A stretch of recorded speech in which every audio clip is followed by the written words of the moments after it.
What's up, everybody? We are live with the Jaguar Fan Battle podcast. I am your host, Cody Colt Gaming, and I'm here with the Josh Allen. How's it going, Josh? Good, man. Glad to fill in for Matt Grieve, who's spending some time with family. I think he like me is on the verge of children going back to school and dealing with all that entails. So he's taking a little time away, and Cody asked me to fill in. So happy to be here. Happy to represent once again the defending division champion Jacksonville Jaguars. We're happy to see you back. Me and Josh spent a little time at training camp, so we're just going to go over that, what we individually saw and from our own personal experiences. So, Josh, how did you feel? That was your first time attending, right? Yeah, first time attending one at the new facility. Listen, the facility is brilliant, right? Right. My first overall impression just about the facility is that it feels like a professional football team, right? And fans of the Jaguars understand what I mean when I say that. It hasn't always felt super professional and polished and good, right? But the facility, it's the little details, Cody. I'll tell you, it's the little details. So the stands in front of the practice fields face the correct direction, meaning that they're always shaded. They're I think north south is what it is, because whichever direction it is, I didn't get out my compass, but the way that the sun comes up and goes down, there's maybe one row at the very beginning at the bottom that might get a little bit of sun, but everything else is shaded. They have giant fans, bigger than my entire house up at the top. But I will say it does worry me a bit in one regard. I don't know if you bought anything at the concession stands. I mean, besides a Powerade, I think, yeah. Bro, yeah. When they build this new stadium, and listen, I'm all for it. Like, whatever, build the stadium. It is what it is. I just hope they keep the policy in place where you can bring in food, because right now the Jags let you bring in your own outside food. Like, you can't bring anything to drink. They want you to buy the drinks there, which I understand. But like, they try to make it family friendly and affordable by letting you bring in your own food, right? To an extent. Like, there are some limits on it and certain things you can bring, but you can bring your own food and not have to necessarily pay exorbitant prices. I went to the concession stand. I had my daughter and two of my nephews with me, and I bought a bottle of Smart Water, 3 Powerades, and a bucket of popcorn, and that set me back $50. Arm and leg territory. $50. So it's clear that they're going to recoup the costs of building some of these things from the fans, which I understand, but just go, Jaguars fans, go being prepared accordingly. That being said, amazing facility. What were, I don't know, how many times have you gone, Cody? So this is my first time too. So I know you said that you went to other training camps when they had it at was it? Yeah, I went last year when they had it at a local like high school or something. Yeah. What was cool about that, I will say, is it was limited access, so you had to know somebody on the. Oh, what happened? You like kicked yourself out. Whoops. There you go. Anyway, right. Previous years, you had to go. What was cool about it last year was that you were on a high school football field, right? Meaning you were right up close to the individual drills. Like, I could hear Josh Allen talking to Trayvon Walker. Sweet. Last year, giving him tips and like, I didn't understand what he was talking about because I'm not a football player, right? But I could tell like it was football related. So you're a little bit farther back from the action. It's just more polished and professional. It looks like, you could hold other events there too. I was thinking, like, I don't know what other events they could do. I hope they end up doing tours of the facility also, where you could, pay $20 and go behind the scenes. But what's cool is everything is right there. There's an indoor practice field. There's 2 outside practice fields, stands on one side, and then down the other side, the length of the 2 outside practice fields, the cafeteria, the offices, the weight room, everything's right there. So it's all self-contained, and you don't have to travel very far to go do different things. So the facility was great. I mean, it was good. It was. I'm glad they have it, and glad they spent the money. So it was good in my opinion. For sure. Just to get back to the pricing thing that you talked about, the jumbo beer, bro, which is a regular 16 ounce or whatever, just the tall boy, that's what we call it, is $15.49. Now the average price of beer for NFL, the most expensive was at the Philadelphia Eagles, which is which was $14.67, and that was in 2022. The NFL average for beer. Dang. So we're like, what is this? 1, 2, 3, 4, 5, 6, seventh ranked as far as prices go last year, Yeah, I mean, and we're looking to be number one, baby. apparently. Let's go. You know, if you're a degenerate who was like these practices that they opened the facility up at like 8 a.m. Yeah. And they were selling beer, like they were selling Right. beer. If you were drinking beer at 8 a.m. on a Thursday, you know, you kind of deserve to pay $15 a beer, I think, in my opinion. But I mean, you know, that's all the more reason to not for me to not drink when it's hot out. I don't know how people do it. I don't know how people I don't know.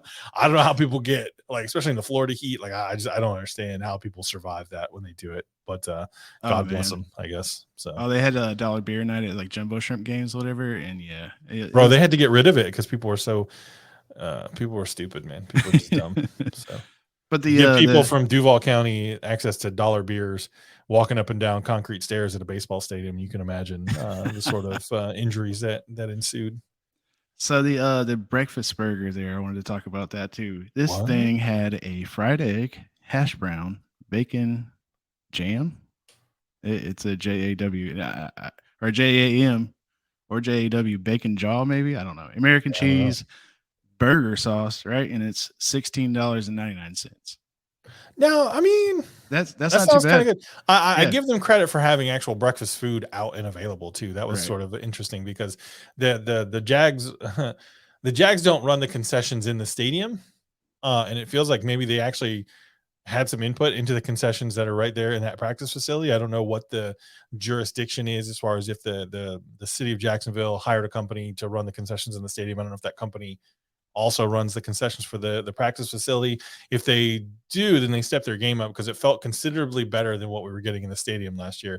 Because you and I went to several games last year, and the stadium food sucked. Like, it was awful.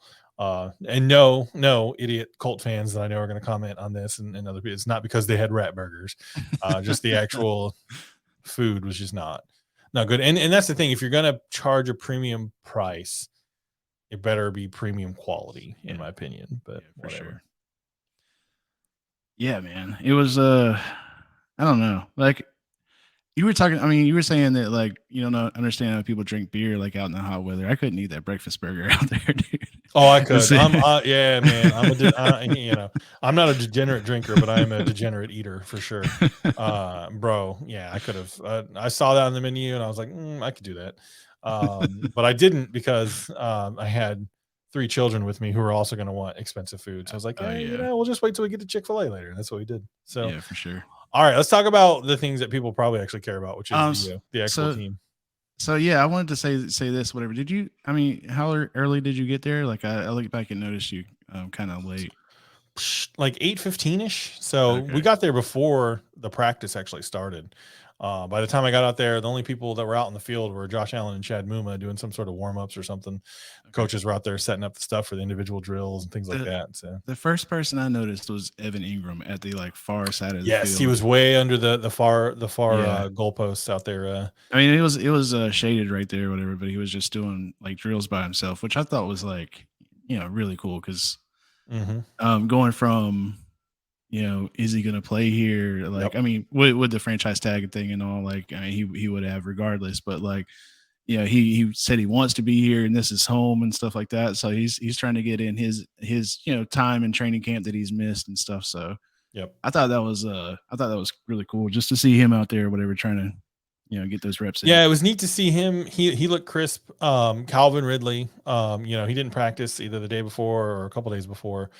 He was out there and looked literally, he was running next to some of the other people, just even in the warm-ups, and it looked like the other people were running in sand compared to how fast he was going. The dude is just very twitchy, and Trevor Lawrence looked a little bit off, in my opinion. I don't know at first if you saw he was throwing wide, even on some of the QB wide receiver, just sort of throwing to each other drills without any defense or offensive lineman involved. But it's one day in practice. It's almost impossible to tell what that means, if anything. And then to me, it seemed like they gave a lot of reps to Beathard, and then the other guy, the third QB, Rourke, I think his name is. Yeah. Saw a lot less of Trevor Lawrence than I would have expected to see. And then the other thing that really stood out was was it bubble screen practice day? Oh yeah, Because yeah. like, they It was had to have run 100 bubble screens. right. Like it was crazy. Like and everybody in the stands was commenting like, what's the deal here? Either either the defense needed to practice covering bubble screens, or these bubble screens are going to be some sort of huge part of the Jaguars offense. Because holy cow, they were really, really working on it. I mean, if you've seen Doug Marone's like playbook, there's a guy that like posted like a copy of something that he came up with, whatever, from watching the 2022 season, and it was just like every single bubble screen and jet sweep is a part of Doug Peterson's playbook or It's whatever. So crazy. yeah, it's going to be a lot of. I mean, he came up with oh my god, what's the Philadelphia special Yeah. like that? Well, I Yeah. mean, and to the credit of the people, the offensive units, like the bubble screens were working, man. Like Oh now yeah. they were only in what they call the shells, the top pads they didn't have. That wasn't like full pads, so there wasn't really any hitting going on. And I always wonder, and I don't know because I've never obviously participated in an NFL practice. It doesn't seem like the defensive guys are able to be as aggressive as they would probably be in an Oh actual yeah. game setting, or even in a practice where they're wearing full pads and what have you. So I don't know for sure. Yeah, it was kind of like touch and go sort of thing. Yeah, Whatever. yeah, a little bit. Yeah. Yeah. Yeah, but Tank Bigsby was another one that stood out, bro. Dude Yeah, was I was about to ask who impressed you the most during what you can out of what the you saw. third string QB Rourke busted a Yeah. couple of what had to be designed runs, and just broke through the defense. I don't know how well he can throw, but dude is fast. Yeah, he's got Um, wheels. and then really Tank Bigsby. Everybody else looked fun. Like Zay Jones had a catch. Calvin Ridley had a catch. They weren't practicing anything downfield at Yeah. all. It didn't feel like so. So some of the stuff was, it was really get it to a guy in space, and then who can block and make a hole and get a guy open, right? Right. At the beginning, the one guy, who was the dude that did the backflip and then almost, Oh, that was gave Cooper himself Hodges. yeah, Cooper Hodges. He landed weird. I was like, Yeah, he oh, landed come weird. I was on. like, oh Lord, this dude's gonna so one thing that was cool is like there was like 2,500 people there probably in the stands, and the offensive lineman came down close to where a lot of the people were, and Cooper Hodges, who I believe is from Jacksonville, but I'd have to go back and look it Yeah, up. McClaney. I He's think from McClaney. yeah, he's a local boy. He's trying to get the crowd hyped up. And this big offensive lineman tried to do a backflip and nearly, gave himself a concussion, but it was 350 pounds in the air, dude. Yeah, so I mean, it was good. Like the music was, they're playing music, they're doing like it was just a, I mean, it was a practice. I mean, so it's not a game type atmosphere, but I mean, Yeah, it was fun. I had to really feel it out too, because like my first time being there and stuff, and you don't want to like interrupt the drills and all that whatever. So I was like, man, can I just like say Agnew like real quick? It sort of had the vibe of don't do that, right? Yeah, like, it did. Yeah, it felt like I was mentioning to Twitter and a couple other people that I went to like scrimmage games and all that stuff, and players like exit the building to the parking lot to go to their vehicles and stuff like that, and fans could just like hang out, grab autographs and stuff like that. It seemed like security was like a little extra tight, bro. It was very much, well, even with like so once you got to the third section of practice, the third period, they called them periods, they were like 10-minute sections. They started running actual plays, right? The offense did, and they said no picture, no video.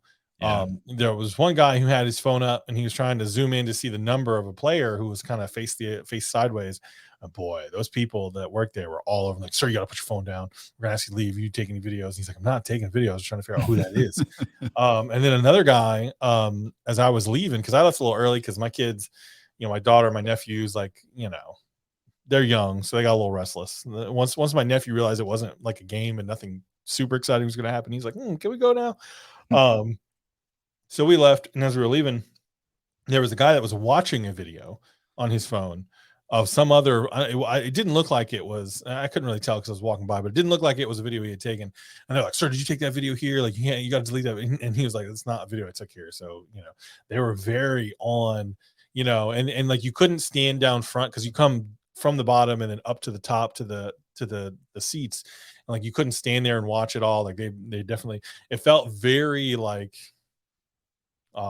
You know, They not put you in free and like loose this like it used to box. be. Yeah, Yeah, it's like very which I restricted. Yeah, understand. You know, but that's how professional organizations do things, right? Like that's how professional NFL teams do stuff. So I I will guess. trade if for some reason, if somehow, some way, all of that leads to them winning the Super Bowl, I'll take it. I'll trade the access and the looseness from the unprofessionalism that the organization used to have for a Super Bowl victory, or even sweeping the Titans. Like if we could sweep the Titans for like the next 3 years, like honestly, I almost don't even care what It else was it was happens, one of the things that made me a Jaguars fan though. Like, bro. I you hate the know, Titans so much.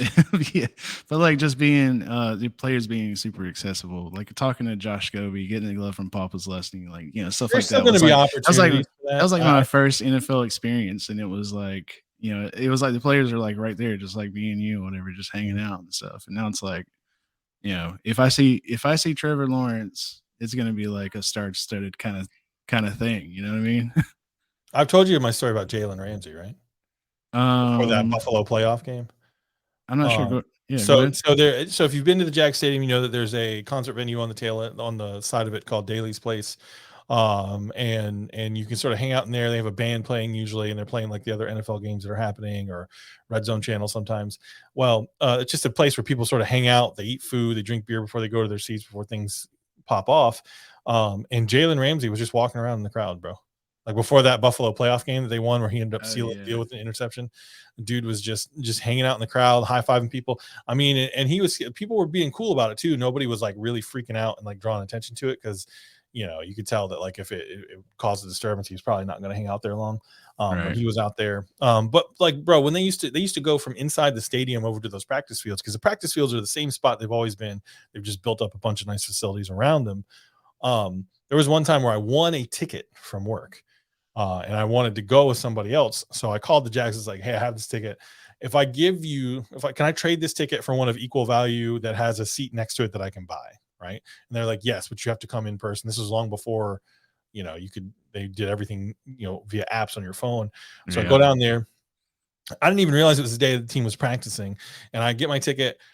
I'm walking around the corner. I run right into Fred Taylor, like literally, like right into him, and almost fall down mostly because I was shocked, but also like he's not huge, but dude is stout, very a very solid human being, Right. and I said to him, yeah, he's kind of looking at me. He goes, "You all right?" I'm just sort of like starstruck. And I go, "Oh, you're Fred Taylor," and he goes, "Yeah, last time I checked." And then like he's like, "Have a good day," and then just like trots off, and I was like, "Oh, that's amazing." But yeah, you're not going to have that anymore, right? Because they're going in through a different way now. You're not really now. I do think on game day, you're still going to have access to them a little bit as they come from the parking lot, because the players' parking lot is still right next to the stadium. But yeah, probably for practices, you won't get as much. I mean, even in the player send off or whatever, it was like them walking through gates and getting in their car real quick and then just taking off. Yeah, Like, because all it takes is one idiot to cause like a problem. You know what I mean? So they had to be a little closed off with it. But I will say the players did the best they could to interact with the crowd in that scenario. Right? yeah, you could say the same thing for like Jalen Ramsey walking through the crowd or whatever. I'm sure Jalen Ramsey did that without permission from the team, bro. I'm sure he did not. I'm sure he did not clear that with anybody in any form of management or leadership position. I'm sure he just went and decided he was gonna, because that's how that's just how he rolls. Right. So I'm sure 100%, because Tom Coughlin was running the team then. Like there was no, he was. I'm sure if Tom Coughlin knew he was out there, he'd be very upset. But still made for an epic story, right? I'm sure. Hey, come sit down for a second in my office. I'm sure something like that. Like, I need to see you. I need to see you after the game. Pulling up his britches, all angry. I'm sure he'd have his glasses down the end of his nose. Like shout out to TC, man, future Hall of Famer. Heard some reports that you were hanging out in the crowd. I don't know. People love Tom Coughlin, but he sort of annoys me. So I'm sure I'm in the minority as far as Jaguar fans as that go. But so I love the idea of him. I love the the work he does for Wolfsons and stuff like that. But when he was here, I think he was more of a problem than he was. Oh yeah.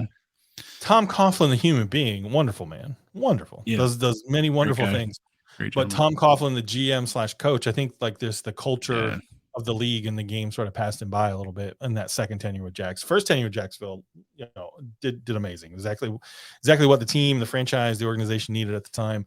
Second tenure, not as good. But what can you do? Yeah, cool. Who found somebody that feels the same way? That's weird. Yep. It usually doesn't happen. Yep. So I wanted to go back to training. And I want to talk about the offensive line. Did you notice anything? As far as like positions? No. And who was there? What did you notice? So okay, this is what I noticed. So Walker Little at left tackle. And then they had Cooper Hodges at center for a couple of snaps, and this was on first teams. So it just seems like they're trying to figure out these positions. Oh yeah, we talked about that a little bit. Yeah. Then they had Sheriff Josh Wells or whatever, and they never switched. So Walker Little stayed the same. Sheriff and Josh Wells or whatever stayed the same. But then you had center and what would it be, left guard. So left guard they switched between Blake Hance, which honestly, that's the first time I heard that name. Yeah, me too. I had no idea that human being existed. No offense to Mr. Hance. I had no idea. So, and then they had Chandler Brewer in that position as well. And that name sort of rings a bell because of Middle Tennessee, I think. Yeah, I didn't know he was on the Jags. My take on that, I remember now that you say that, I remember we talked about it a little bit because we were sitting next to each other during most of the practice. I think they're trying to figure out the combinations to cover while Cam Robinson's going to be out, right? And Anton is at Anton Harrison he's got a shoulder injury or something, right? Like he's at limited practice, so he was doing individual drills by himself on the side. I think they're trying to figure out who can play what position and to what level can they play that position, right? And which you would, for first, second week of training camp, you would think there's some of that, right? Because it also, there was a lot of mishmashing of people that you would think are first team players versus second team players, right? It didn't seem, other than at one point when they were doing the full 11 on 11, drills or practice, whatever, the first team offense, you could tell when they were out there, when they put that unit together. And at one point they had them up against what had to be the third team defense. And it just was, oh boy. If we get down to those third team, if we get a chunk of those third string starters playing defense at any point this year, hopefully we put up 50 a game because we might need it. But so I mean, I was rewatching the Charger Jags highlights, the playoff game, and somebody was going over it and saying that not many quarterbacks could make these throws, and they were like, good chunk yards of like 30 to 40 from Trevor Lawrence, and it was like one of them was like highly contested in the middle of traffic, and the plays were back to back because they needed to come back and win that game after the half. This practice, and I'm not sure if they're going to practice like some sort of situation like that, whatever, where they need to, come back and win a game real quick, and hopefully they don't get behind. But it was a lot of short throws and a lot of bubble screens and stuff like that, like you said, or whatever. That's Doug Peterson's run game is really that's what I was thinking about yesterday. That's predominantly how they quote unquote run the ball. Other teams will stack up and they'll run guys through the tackles, and they're going to do some of that.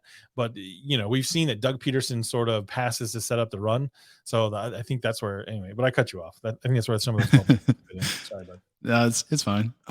So I mean, I was thinking like with this offense or whatever, with this level of talent on the field, that and Trevor's arm strength, that we would be taking more deep shots, and be comparable to like the Chiefs as far as like scoring points goes or whatever, like trying to get up in the high numbers or whatever. But it doesn't seem that way. It's after the practice that I watched, it doesn't seem like that's going to be something that's in their game plan. Maybe it's hard to say. It's hard to say from one practice, right? Because I've seen footage of other practices where they are throwing downfield. We saw some Calvin Ridley catches and Zay Jones torching people. But that if all you saw was yesterday's practice, then you'd be like, oh, this is going to just be bubble screens all day and some runs and then design QB runs. And then they did have some sort of like sideline, throws to the sideline where. Now, I will say it did look like Trevor and the receivers, when they were doing drills together before they got into the 11 on 11 stuff, were practicing a lot more of the deep ball jump sort of contested throws where Trevor sort of puts it in a certain spot up in the air for the receiver to go get it. But they didn't do any of that in the actual team drills when it was offense versus defense. Yeah, so I wasn't saying it was like, because obviously I haven't been to the other training camps. Nice to meet you too, Theo. Theo was out there. Theo, what's up, Cool man? guy. Hopefully we connect again at some point this year, Theo. We'll figure it out. Maybe we can figure out an away game or something to watch together. But we'll be in touch, man. I was just saying that it was going to be like a solid piece, like a part of their offense or whatever. And it seems like that would be in their game plan more. It's just a little bit on the conservative side, especially off of the picks that they have, like Travis Etienne and Take Bigsby, to throw to those bubble screens and get those. Yeah. Get those Hopefully, if they shares. do the bubble screens well enough, right, and they're effective at running the ball, then that opens up some of the more longer shots downfield, right? Because Yeah, those are even for the best of quarterbacks, those long throws, 30, 40 yards, those are 50-50 at best, right? Those are high risk, high reward, right? Like a lot I mean, we got Trevor more like 70-30. Maybe. I hope you're right, but I don't know, man. So, statistically speaking, over the course of most NFL quarterbacks, that's not been the case. But maybe Trevor's the exception. Maybe. Yeah. But yeah, I mean, it was hard to tell. It was just nice to see the team back in full swing of things. And honestly, it was nice to see Calvin Ridley in person, because like I said, like it's hard to explain. I guess this is just because we have not really, since Jimmy Smith and Keenan, we haven't had standout stellar wide receivers. Christian Kirk was very good last year. Zay Jones is very good, but we haven't had anybody that like Randy Moss, Terrell Owens caliber, and you just get the feeling that maybe Calvin Ridley has that potential. Right. So I mean, I would disagree with you just a little bit there, because Allen Robinson, and he had Blake Allen Bortles. Robinson sucks, bro. He had Blake Bortles throwing to him, whatever, and now he's got Fields throwing to him, whatever. I just feel like he's having a Larry Fitzgerald kind of career or whatever, where he's like a better wide receiver than the talent that is around him is giving him. No one would put him in the top 10 of wide receivers in the league. Not a single one. And I guess that's what I'm saying. We haven't really had a top 10 wide receiver. I mean, if you look at Allen Robinson's stats, I mean, he's fine. The most touchdowns he had in 2015 with the Jaguars, Allen Robinson had 14 touchdowns. He's never come close to that since. 2019 with the Bears, he had 7. So I mean, in some of these, I don't know if he was injured or not. I'd have to go look and see like the full stats. But Allen Robinson was a disappointment. Allen Robinson is nowhere near. If we had I put sort of Christian Kirk and Zay Jones in the Keenan Cardell level, because Keenan, as much as I love Keenan, he was not as good as Jimmy Smith. He paired with Jimmy was an amazing combo, but him on his own, he not as good as Jimmy Smith. Very good, but not as good. And that's what I'm saying. It feels like maybe we have the potential to have a Jimmy Smith caliber wide receiver once again that can really is just so fast he can stretch the field. So I agree with Theo here. Robinson and Hearns could have been the next best duo. I don't know. Yeah, I mean, agree to disagree. You had Bortles, man, in the season that you talked about where Robinson had a good year or whatever. That's because Bortles did. I don't know. I don't know, man. It's hard for me to go that far. But I also wanted to get to this one. Walker Little is holding his own against our defense, so he is getting that good, or defense hasn't. Walker Little should have been given much more recognition last year. What he did as a rookie was stupid good. He just got shown no love, got disrespected.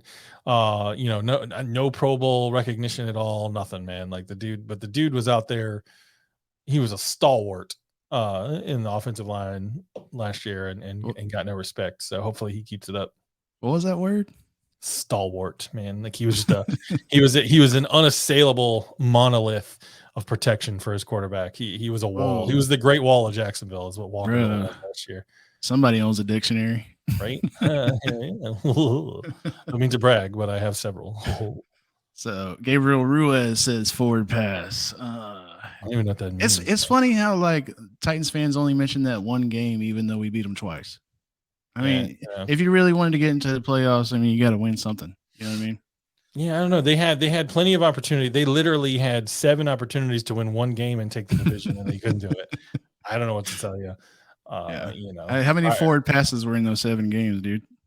Gabriel, I don't know what to say. You know, I got nothing but respect for you, but cry harder. You know, so that's all I can tell you. Yeah, go back to your Starbucks. Right? No, they don't. Yeah, well, only yeah. Can you get mayo at Starbucks? Is that a thing you can add to your coffee at Starbucks? I don't know. It's the Will Levis special, dude. You know, cappuccino with double mayo, Yeah. soy milk. The only other person that really caught my eye at practice was Devin Lloyd. But it was like some of the same things he was doing during the regular season last year. He seems like a better like linebacker that's in short yardage coverage. Because he finds himself in these positions where he tipped the ball is what happened, and then Brown caught an interception off the third string quarterback. But it's like yeah. But yeah, man, I think it's just. I mean, he's one of the on the rise players in my eyes in the Jaguars lineup. I hope he continues to do that. Is there anybody else that made you feel any sort of way from what you saw?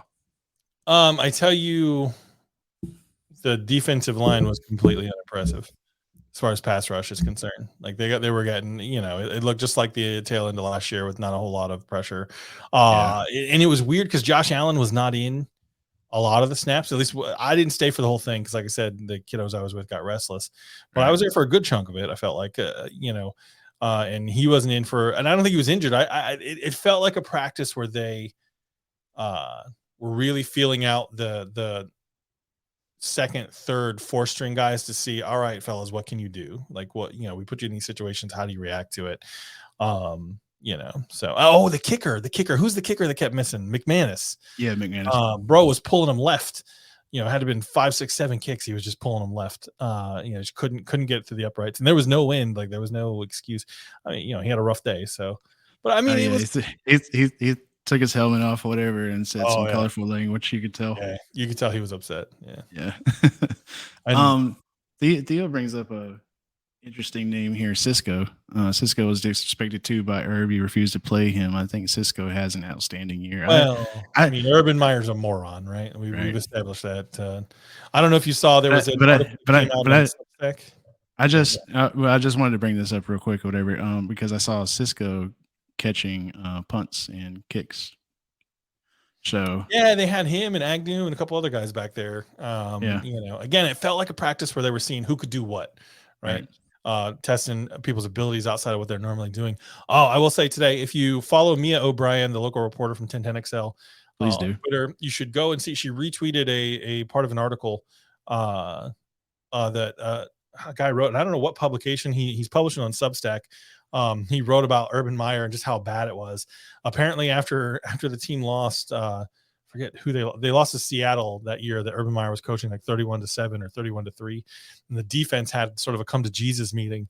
And Dewey Wingard stands up and basically says, "Hey, we've got a rookie NFL head coach, we got a rookie NFL quarterback.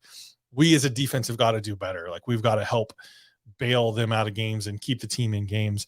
Well, somebody mentioned to Urban Meyer that Dewey Wingard called him a rookie head coach, and basically Urban Meyer made Dewey come in and explain why he said that, and basically made him suck up to Urban and apologize to Urban, or Urban said he was going to cut him. So basically, I'll cut you from the team. Urban Meyer's a moron. There are very few people that if I saw out and about in the football world that I would tell them directly to their face, I don't like you. I think you're awful. You suck. I wish you had never been around my team. If I saw Urban Meyer in public, I would 100% say that to him. And I don't care how he reacted. I don't care what he said to me. There's just very few people but Urban Meyer was, he was more every day. It seems like every day we hear more and more about just how of a disaster, what a disaster it was having to work for and be around Urban Meyer if you were a player or a member of the staff, and curse that man. Dude, there could be a whole 30 for 30 just written about like that horrible year. Dude, wait till the Netflix special comes out about his tenure at the Gators, because that's what I've been telling people for years. He was not squeaky clean when he coached for Florida either. There's going to be a lot of stuff in that documentary that's not going to paint Urban in a good light. So, and that was Tyler Dunne, so Dune maybe. And he's at golongtd.com. Okay. He's a journalist.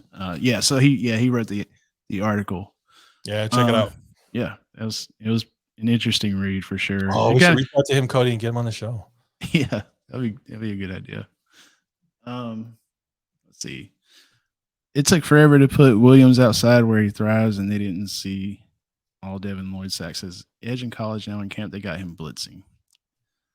It's wild. I mean, they want people to be like more of a well-rounded, get in where you fit in kind of thing. Because it's like, I guess in the NFL, whatever, like the one-trick pony thing is kind of like out the window, especially in these you also have to plan new for modern injuries, defenses. Yeah, right? You have to plan for guys being out. So I wonder if some of that we saw was them, if so and so, if these two positions, these people drop out, how do we still generate pressure by shifting people around or running different packages or whatever? So, yeah. but I don't know, man. I like overall it was good. I felt like good practice. It seemed like they were. I don't know. Just felt good. But I got to run here. So, All right. Anything else you want to talk about? No, that's it, man. Yeah, keep it light, keep it short. Yeah, I hate to be inside the business with people listening, but yeah, well, there'll be more to come. And we'll see what happens. I still think that the ceiling is high. I trust Doug Peterson more than I trust any of the other coaches in the AFC South. So I think the best is yet to come. Yeah, that is true.